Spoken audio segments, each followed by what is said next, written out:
Di sebuah markas rahasia mafia, kisah diawali dengan memperlihatkan seorang pria bernama Barno yang sedang disandra oleh bos mafia yang ingin mencari keberadaan sosok pembunuh yang telah menghabisi adiknya.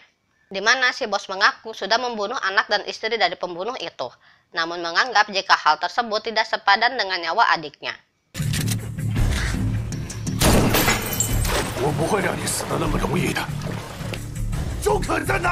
Saat interogasi sedang berlangsung, Barno mengatakan jika sosok temannya itu sudah pasti datang ke tempat ini. Dia memberitahu mereka bahwa orang tersebut akan masuk seperti hantu dan menghabisi mereka semua yang sudah membunuh keluarganya. Dan hal itu terbukti di saat listrik tiba-tiba mati dan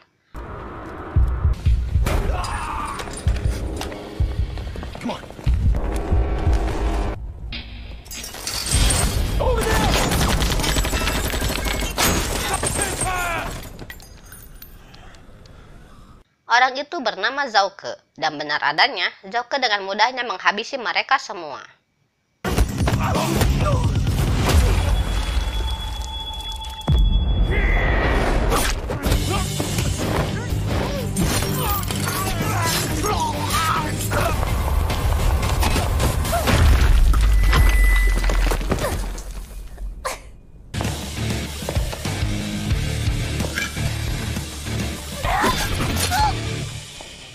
Selesai dengan penjaga di luar, Zhouke pun masuk dengan tembakan yang membabi buta. Yang tersisa hanya si bos dan 2 orang anggota gengnya. Tentu saja hal itu bukan masalah besar baginya.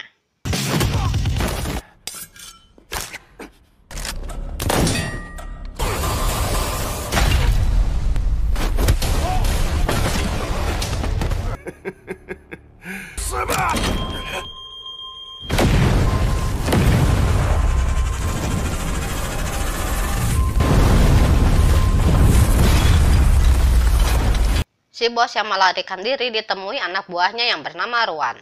Demi mengambil alih kekuasaan, dia berniat menghabisi si bos dan mengaku jika dirinya orang yang sudah membunuh adiknya si bos.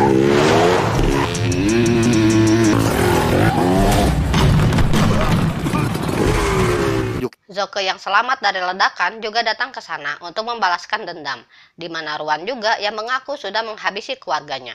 Dan Zhouke pun sadar jika dia sudah diadu domba. Melihat tato pada tangannya, Zhouke yang saat ini menjadi targetnya harus menghabisi pria itu dahulu. Tetapi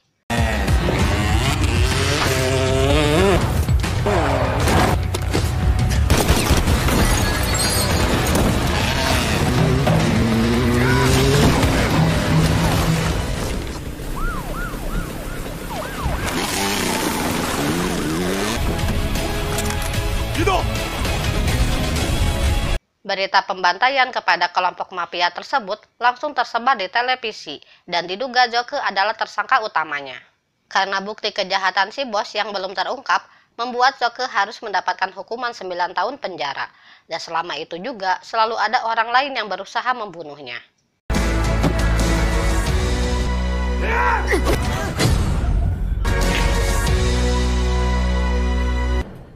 Okay, you're done here. Get out. 1 bulan setelah kebebasannya, Barno yang saat ini melakukan kampanye untuk pencalonan wali kota baru. Terlihat diintai oleh Ruan yang ingin menghabisinya. Namun hal itu berhasil dihentikan oleh seorang pria yang memakai kostum badut. Karena merasa tidak asing dengan sosok badut itu, Barno pun diam-diam mengikutinya dan ternyata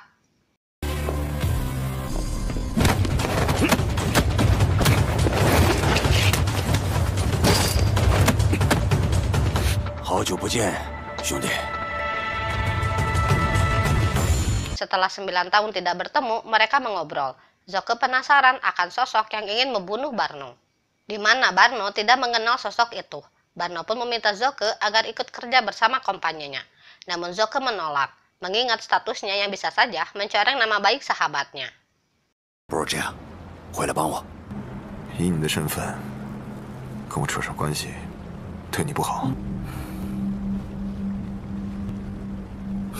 Setibanya di rumah, dia masih mencari sosok yang sudah menghabisi keluarganya.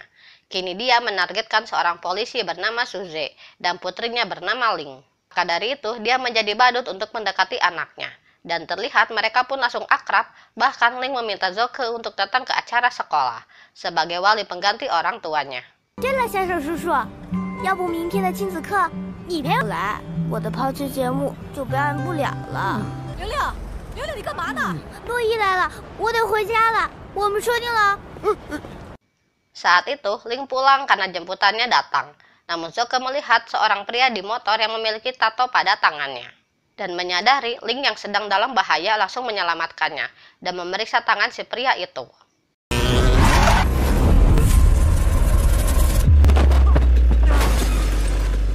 我讲，不是跟你说了吗？不要跟陌生人说话，你怎么不听呢？先生叔叔是好人。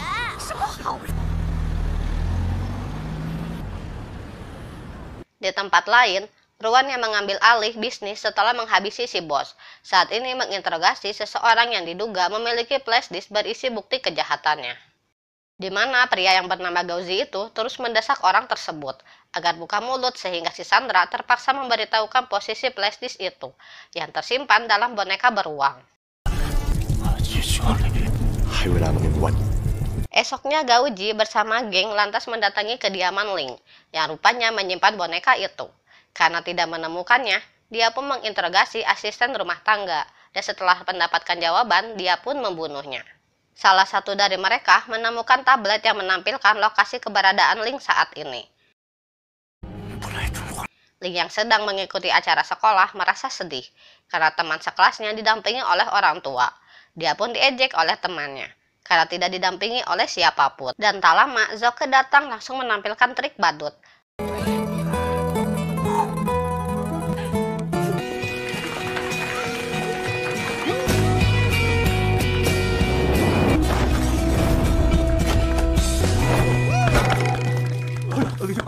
Di tengah pertunjukan, datang dua orang polisi yang mengaku rekan Zuze, di mana mereka diutus untuk menjemput Ling. Zoke yang melihat polisi itu memiliki tato angka pada bagian tangan, menyadari jika orang itu ada kaitannya dengan sosok yang menghabisi keluarganya.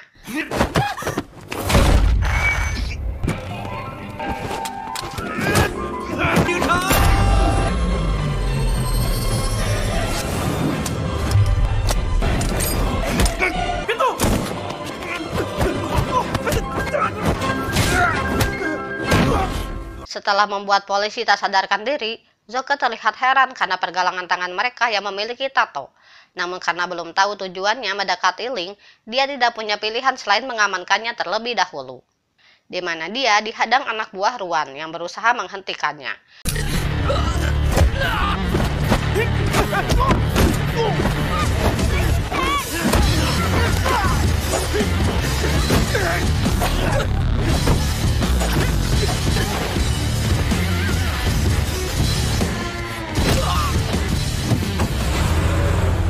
Gauji yang menyadari Zoke kabur menggunakan taksi, segera mengejarnya.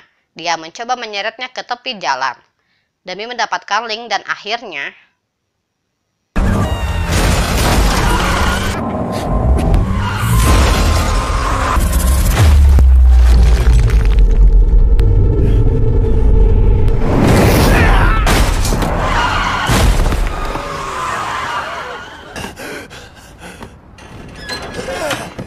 akibat kejadian itu, mobil Zoke mengalami kebocoran yang membuatnya harus berjalan kaki. Dia meminta Ling untuk ikut bersama ke tempat ramai untuk menghindari mereka yang mengincarnya saat ini. Dengan perlahan, Zoke mulai merubah penampilannya agar dapat mengelabui mereka yang mengejarnya. Melihat salah satu dari mereka memiliki tato itu, dengan cepat membawanya untuk diinterogasi. Dia yang penasaran tentang tato itu akhirnya mengetahui jika hal itu sebagai tanda anggota dalam organisasi. Dia pun mengatakan hanya menginginkan sesuatu yang dimiliki anak tersebut.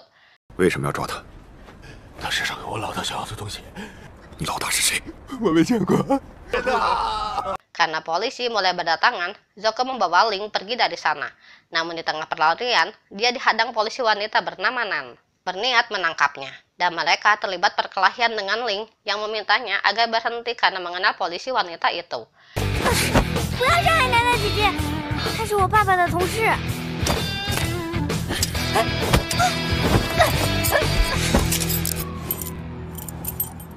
放开玲玲！ Karena gagal melakukan penangkapan, Nan bersama asistennya langsung melaporkan hal itu kepada atasannya. Mana si asisten mendapatkan petunjuk mengenai Zoke yang akrab dengan Ling sekaligus penjahat yang ditangkap Suze, membuatnya curiga jika aksi penculikan ini merupakan bentuk balas dendam. 他肯定是以前薛德警长抓过的犯人，帮走薛灵。 Bukan hanya itu, Nan juga bilang bahwa sebagian polisi yang ikut melakukan pengejaran sama sekali tidak dikenali olehnya. Ia merasa curiga jika mereka hanyalah polisi gadungan yang juga mengincar Ling. Mengetahui hal itu, atasan meminta agar kasus ini tidak bocor ke media massa karena bisa mencoreng nama baik mereka. 一係咧，你等白天那靠那卡嚟那，普羅話萬咱咪本埋啲緊了當，一樣上空三米外望在叫緊同安空當亂撈。 Sementara itu, Zoke yang sudah tiba di rumah malah dianggap sebagai penculik setelah mendengar kabar dari berita. Ia menjelaskan jika penjahat yang sebenarnya adalah orang yang mengincar Ling saat ini. Dan dia pun jujur terkait dirinya yang mencari keberadaan penjahat yang sudah menghabisi keluarganya. 我可以告诉你，我一直在找一个人，他害死了我的家人，他手上。 Mendengar hal itu, Ling menyarankan agar meminta bantuan ayahnya. Namun karena saat ini Suze berada di luar kota, hal itu sulit untuk dilakukan. Dan karena mengetahui penjahat ingin mendapatkan sesuatu dari dirinya, ia yang tidak tahu apapun langsung memperlihatkan semua barang yang dibawa di dalam tasnya. 这是我妈妈留给我的，她说怕走丢。 Melihat jam tangan Ling yang merupakan sinyal GPS, Zoke yang menyadari jika saat ini Gauji bersama antek-anteknya sudah tahu keberadaan mereka. Dia pun mengantarkan Ling ke ruangan rahasia, sementara dirinya dengan santai menunggu kemunculan para penjahat. 找出来，什么那个？有没有看到一个穿西装带着小女孩的人？你他妈聋了？有没有看到？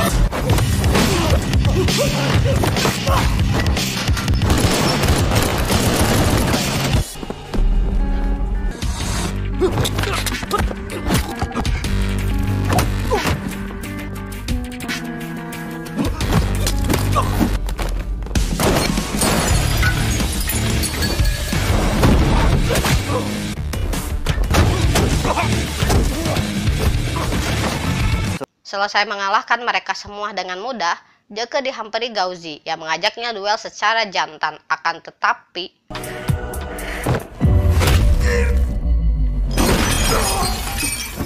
di sana, Zoke mengikat Gauji pada kursi yang diberi listrik bertegangan tinggi. Ia memaksanya agar membuka suara terkait keberadaan bos organisasi kejahatan mereka. Sampai akhirnya mendapatkan sedikit petunjuk karena rupanya Gauji bersama rekannya yang lain hanya tahu jika nama bosnya adalah R. 答案是谁啊？我们只知道他叫电视好看吗？出了点小意外，走吧。 Nan bersama beberapa anggota kepolisian yang menyisir area itu mendengar suara teriakan dari salah satu bangunan. Sehingga tidak buang waktu, mereka segera memeriksa tempat tersebut, di mana si asisten menemukan para geng terikat di dalam ruangan kamar mandi.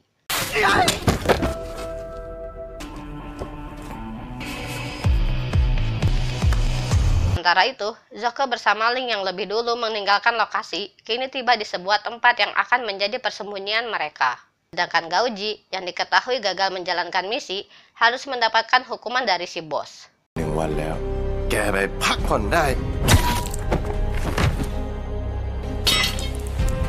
Setelah ruangan siap digunakan, Ling dengan baik hati mengobati Zoke yang mendapatkan sedikit luka gores pada wajahnya. Dia juga memberikan 2 boneka yang selalu dibawanya setiap hari, mengingat perkataan Gauji yang mengatakan jika R menginginkan sebuah flashdisk yang ada di dalam boneka itu. Sehingga Zoke mengamankannya saat itu juga. 你干嘛要弄坏它？ 这个就是他们要找的东西。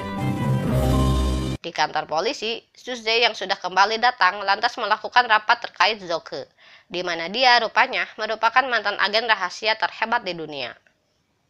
Tak heran jika sosok itu hebat dalam menyusup dan memiliki kualitas tempur militer yang tinggi, karena pernah mengikuti pelatihan rahasia paling kejam di luar negeri. Mengenai kasus penangkapan Zoke 9 tahun lalu, Suze mendapat laporan dari seseorang dan berhasil menangkapnya dengan mudah. Sedangkan para pejabat yang memiliki tato angka pada bagian tangannya, mereka adalah anggota dari sosok R.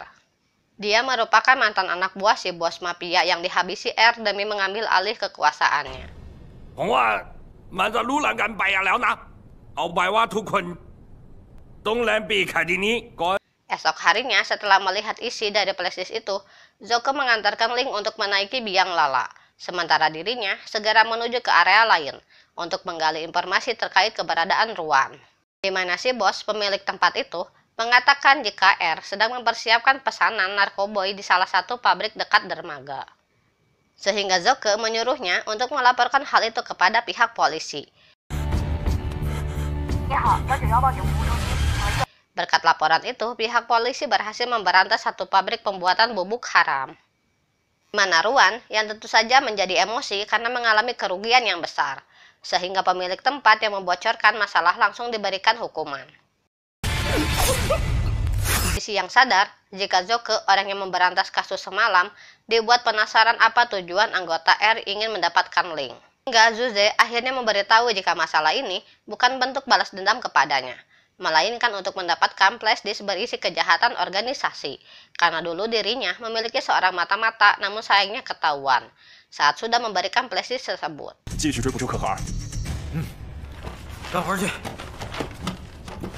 Setelah rapat selesai, Zuze mendapat telepon dari putrinya. Dia mendengar jika kabarnya baik-baik saja, karena selalu dijaga oleh Zoke.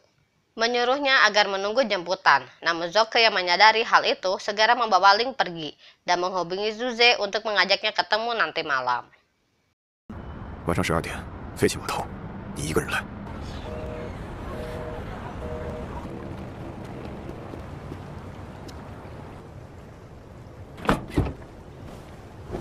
Sesuai kesepakatan, mereka berdua akhirnya bertemu di sebuah dermaga, di mana di sana Zuze memberikan informasi terkait Ruan yang rupanya merupakan mantan prajurit bayaran. Di mana Zoke yang sudah lebih tahu lokasi sosok tersebut, memberitahu jika tempat itu terlihat seperti pabrik pembuatan manekin. Namun pada kenyataannya merupakan pusat pengelolaan narkoboy. 实际是一个毒品基地，里面大概30人左右。明天凌晨2点，他们会去验货。你早就知道了。凌晨1点在那碰面，不要擅自行动。 Tanpa buang waktu, Zoke sendirian pergi ke sana, yang mana setibanya dia disambut sebuah granat dan dikepung oleh Ruan bersama gengnya. Dia yang berhasil lolos dari ledakan memancing mereka masuk ke salah satu ruangan dan mulai menghabisi.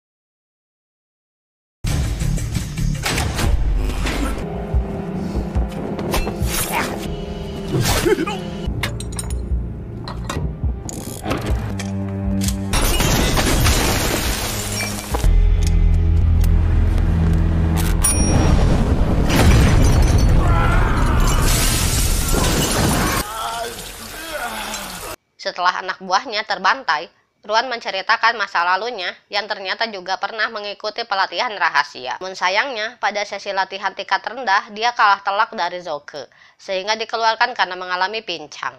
Dan tato di bagian tangannya sekedar tanda agar Ruan terus ingat Zoke yang telah menyebabkannya seperti ini.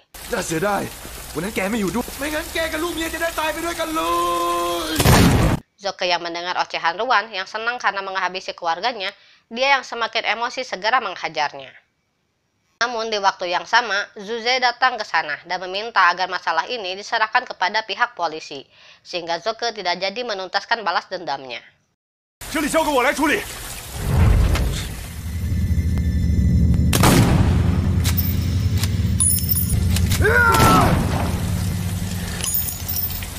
明天来接玲玲，提出我再给你。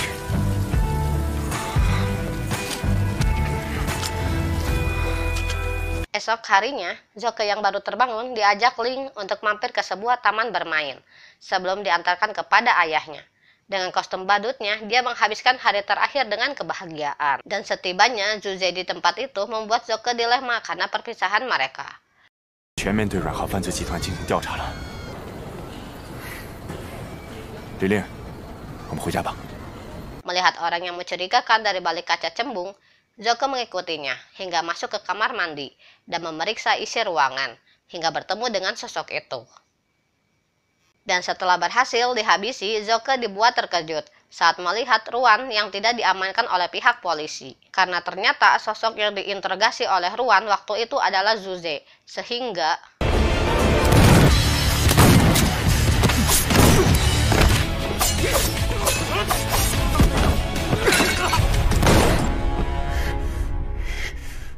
setelah mereka dihabisi, Ruan menceritakan fakta di balik ledakan yang menimpa keluarga Zoke sebenarnya, di mana hal itu atas dasar perintah dari Barno yang menganggap Zoke penghalang dari bisnis narkoba yang ingin dijalankan. Bahkan dia memanfaatkannya untuk menghabisi bos mafia sekaligus menjebloskannya ke dalam penjara. Dengan rasa kecewa, Zoke yang baru menyadari akan hal itu segera menghajar Ruan hingga mati. Sedangkan Zuze kini berhasil menemukan flashdisknya. Dia dihampiri Nan yang ternyata sudah curiga gara-gara Zuze dari awal. Namun di tengah perdebatan, sebuah mobil seketika menghampiri mereka dan menculik Ling serta ayah.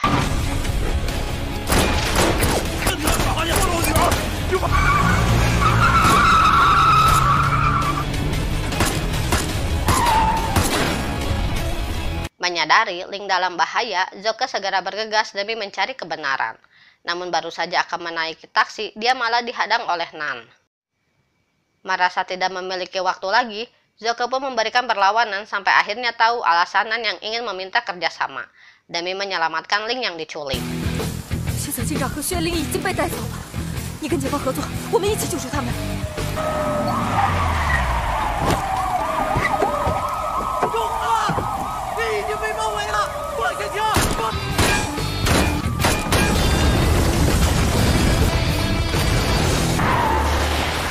Karena tidak percaya siapapun, Zoke akhirnya meninggalkan Nan dengan sebuah bom yang dapat meledak jika sering bergerak. Dia berencana akan menyelamatkan Ling seorang diri tanpa bantuan dari pihak polisi. Dan saat menghubungi Barno, dirinya diminta agar memberikan flashdisk cadangan ke lokasi tragedi 9 tahun yang lalu. 他们人在哪儿？9年前的老地方，别忘了带上你的 U 盘备份。丽丽！ Sebelum pergi, Zoke berziarah ke makam istrinya. Dia menceritakan jika kini anaknya sudah berumur 9 tahun, yang rupanya waktu ledakan itu ditemukan selamat, karena dilindungi oleh meja. Dan setelah bebas dari penjara, Zoke akhirnya bisa kembali bertemu dengan putrinya Ling. Karena Zuze hanyalah orang yang mengadopsinya dari panti asuhan.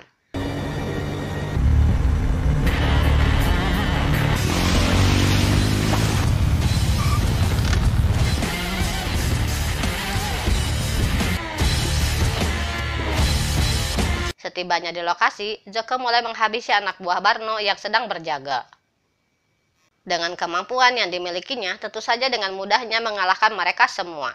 Hingga saat tiba di atas, Zoke dihampiri wanita yang ahli dalam menggunakan pisau.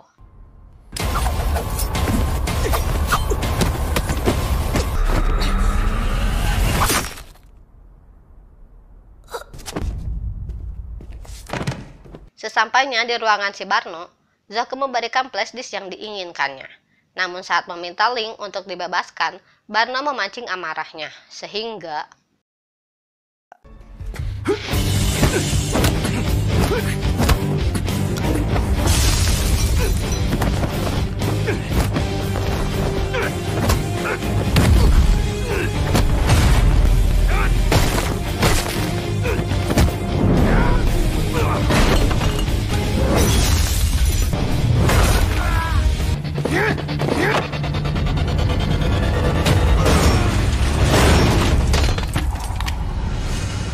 dengan cepat, Zoke segera menghampiri Ling untuk menenangkannya.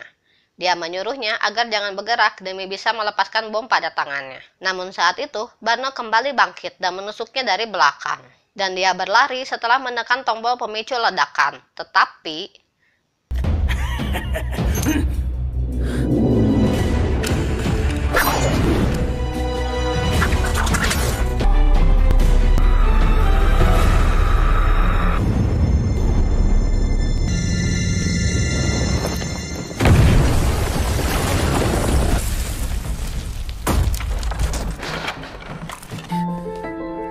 setelah semuanya berakhir, Ling yang belum tahu jika orang yang bersamanya saat ini adalah ayahnya, lantas menangis karena sudah tidak memiliki keluarga, sehingga Zoke merasa bersalah. Untuk menebus kesalahannya itu, Zoke berjanji akan selalu ada di sampingnya. Tapi apa yang terjadi? 你回家，不要怕。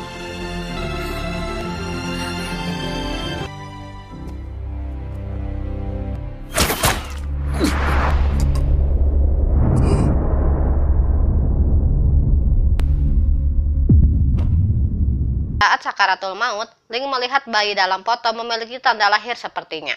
Akhirnya menyadari jika dia adalah anak dalam foto itu. Dan untuk pertama dan terakhir kalinya, Zoke mendengar ucapan Ling yang memanggilnya dengan sebutan ayah.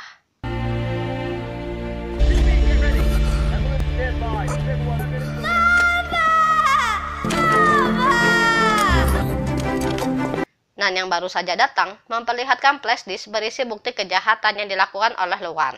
Dia mengatakan jika Zoke sama sekali tidak ada kaitannya dengan kasus tersebut. Dan dia pun berusaha menegakkan keadilan. Namun karena semua sudah terlambat, si atasan pun hanya bisa merasa bersalah. Dan film pun tamat.